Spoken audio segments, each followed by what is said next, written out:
جو فخر ہے اپنے بیٹے پر، اس نے شہادت کا جام پیا. یہ شہادت میرے لیے باعث فخر ہے. جہاں میں باپ ہوں، مجھے اس کا بڑا صدمہ ہے کہ میرا جوان بیٹا تھا. میں نے اپنے بیٹے کو پہلے دن سے ہی وقف کر دیا تھا کہ اپنے ملک اور قوم کے لیے آپ نے کرنا ہے. میرے بچے کی طرح ہزاروں بچے آج بھی بےتاب ہے کہ ہمیں موقع دیا جائے کہ ہم دشمن کو گلا دبائیں. ہم موت سے ڈرنے والے نہیں. ہمارا ایمان ہے کہ موت آئے گی. میرے بیٹے نے ایک شر پسندوں کے عزائم تھے خاک میں ملا دیے. یہ بالکل فرضی اور جو یہ ٹولے ہیں نا، جن کے عزائم یہ ہوتے ہیں کہ ملک میں افراتفری مچائیں، حالات خراب کریں.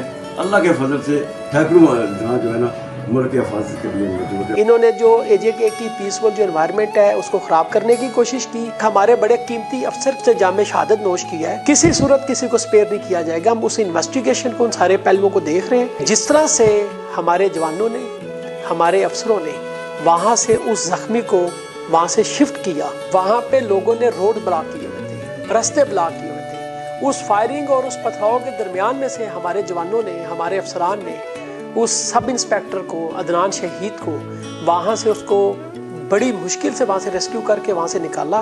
پھر ایمبولینسز کا راستہ روکا گیا. یہ کس قسم کا پورا من احتجاج ہے؟ میں اپنے تمام جوانوں کو، اپنے تمام افسران کو سیلوٹ کرتا ہوں جنہوں نے اپنی جان کی پرواہ کیے بغیر نہ صرف یہ جو شر پسند ہم نے پکڑے، نہ صرف یہ کہ ان کی کسٹڈی کو یقینی بنایا، بلکہ جو گورنمنٹ کی پراپرٹیز ہیں ان کو نقصان ہونے سے بچایا، اور ان کے بار بار کے جو اٹیکس ہیں ان کو روکا.